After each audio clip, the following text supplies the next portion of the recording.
बिस्मिल्लाहिर्रहमानिर्रहीम। अस्सलाम वालेकुम। आज का टॉपिक है law of constant return. Law of constant return को लॉ ऑफ कांस्टेंट कास्ट भी कहते हैं, क्योंकि इसमें कास्ट और production, marginal cost, average cost, ये सब सेम रहती हैं, ये चेंज नहीं होती। जो जो प्रोडक्शन बढ़ती है कास्ट उसकी सेम रहती है। सेम रहने का मतलब ये नहीं है कि स्टार्टिंग में अगर $200 उसकी कास्ट हो तो जब जो जो यूनिट बनेंगे तो 200 ही रहेगी, नहीं। मतलब ये है कि पर यूनिट कास्ट जो है वो, जिसको हम एवरेज कास्ट कहते हैं, वो सेम रहेगी। ये लॉज ऑफ प्रोडक्शन का एक हिस्सा है। चलते हैं डिफिनीशन की तरफ।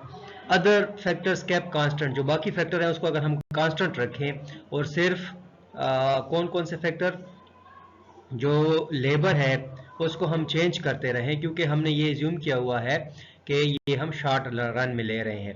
As more and more variable factors are combined with constant factor.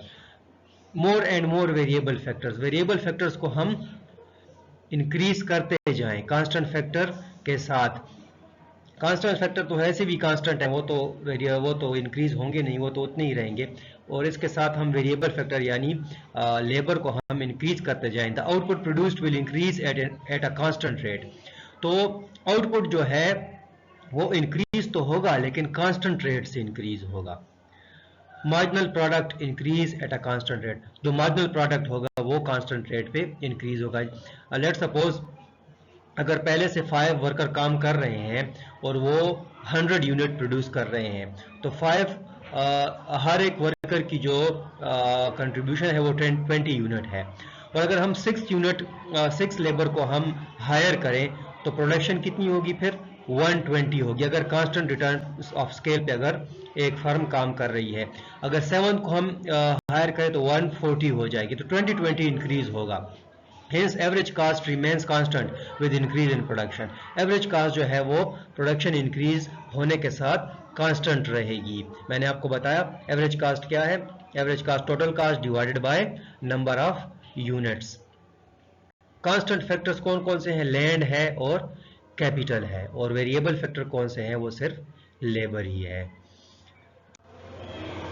आते हैं इसके assumptions की तरफ। assumptions क्या हैं? Labour is variable and other are constant factors of production. सिर्फ लेबर जो है वो वेरिएबल है और बाकी जितने भी फैक्टर्स हैं तीनों वो कांस्टेंट फैक्टर्स हैं। All the units of labour are homogeneous. ठीक है, ये ऐसे है कि लेबर जो है वो होमोजीनियस होगा। ऐसा नहीं होगा कि एक लेबर जो है वो उसको वो ज़्यादा स्किलफुल होगा, वो ज़्यादा हेल्थी होगा, हाँ, तो वो ज़्यादा फिर प्रोडक्शन करेगा। ये तो जाहिर सी बात है। लेकिन हमने यहाँ पे होमोजीनियस का वर्ड यूज़ किया है, मतलब ये है कि सारे लेबर जो हैं वो स्किल के लिहाज से, हेल्थ के लिहाज से और प्रोडक्शन के लिहाज से सेम रहेंगे।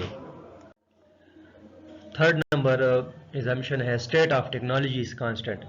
तो टेक्नोलॉजी है जो है वो भी सेम नहीं होगी। ये नहीं होगा कि पहले 2 मशीन्स काम कर रही थी, अब जो लेबर्स हैं वो थर्ड मशीन जो है उस पर काम कर रहे हैं, तीसरी मशीन भी आ गई, चौथी मशीन भी आ गई। नहीं, जितनी मशीन्स पहले थी, जितनी टेक्नोलॉजी पहले थी, उतनी ही वो रहेगी। तो तब ये लॉ जो है वो वैलिड होगा, वरना ये वायलेट हो जाएगा। और चौथा है शॉर्ट रन प्रोडक्शन। मैंने आपको स्टार्ट में बताया कि हमने ये जूम किया हुआ है कि ये प्रोडक्शन जो है शॉर्ट रन में है, क्योंकि आपको पता है शॉर्ट रन वो पीरियड होता है जिसमें फर्म सिर्फ अपना वेरिएबल फैक्टर यानी लेबर को सिर्फ चेंज कर सकती है, बाकी जो 3 फैक्टर्स हैं उनको चेंज नहीं कर सकती। और लॉन्ग रन वो पीरियड है जिसमें जो फर्म है वो अपने कांस्टेंट फैक्टर्स को भी चेंज कर सकती है, जैसे कि अपनी बिल्डिंग, अपनी जो टेक्नोलॉजी है उसको भी चेंज कर सकती है। चलते हैं इसके टेबल की तरफ। तो यहाँ पे देखें, टेबल को देखें, लैंड जो है वो एकड़ में है, ये जो है ये कांस्टेंट फैक्टर है तो ये सेम रहेगा। कैपिटल जो है ये कांस्टेंट फैक्टर है, ये सेम रहेगा। यहाँ पे हमने सिर्फ एक मशीनरी जो है वो एज्यूम की हुई है। लेबर जो है ये वेरिएबल फैक्टर है, देखें ये वेरी हो रहा है 1 2 3 4 5। और टोटल प्रोडक्शन जो है देखें टोटल प्रोडक्शन जो है एक पहले उस पे जो थी वो 100 थी, दूसरा लेबर आया तो 150 हो गई, मतलब चेंज कितना आया 50 का। ये आप देख लें नेक्स्ट कॉलम में देखें मार्जिनल प्रोडक्शन वो 50। फिर थर्ड जब लेबर आया तो 150 से 200 हो गई, तो ये भी जो चेंज है वो 50 का चेंज है। जब फोर्थ लेबर आया तो 200 से 250 हो गई, तो ये भी 50 का चेंज है। फिफ्थ पे जो है वो 250 से 300 हो गई, तो ये भी 50 का चेंज है। तो मतलब ये है कि जो हर लेबर की जो प्रोडक्शन है वो कांस्टेंट है। ऐसा नहीं है कि पहले लेबर की प्रोडक्शन दूसरे से ज़्यादा है, दूसरे की तीसरे से कम है, वगैरह वगैरह, तो ऐसा नहीं है। हर लेबर की जो प्रोडक्शन है वो कांस्टेंट है, सेम है। टोटल कास्ट जो है देखें, टोटल कास्ट भी सेम रहेगी, 200, 300, 400, 500 और 600, क्योंकि क्या है ये कांस्टेंट रिटर्न है। टोटल कास्ट जो है वो सेम रहेगी, हर लेबर पे जो है वो कास्ट आपको पता है कि वो उसकी वेज वगैरह वो सेम ही है। एवरेज कास्ट जो है total cost divided by total product, ठीक है। टोटल कास्ट कितनी है आप देखें 200 है, और टोटल प्रोडक्शन कितनी है 100, 200 डिवाइड बाय 102 होगा। अब देखें टोटल कास्ट 300 और टोटल प्रोडक्शन 150, इससे भी 2 आता है। फिर थर्ड रो में देखें टोटल कास्ट 400, टोटल प्रोडक्शन 200, इससे भी 2 आता है।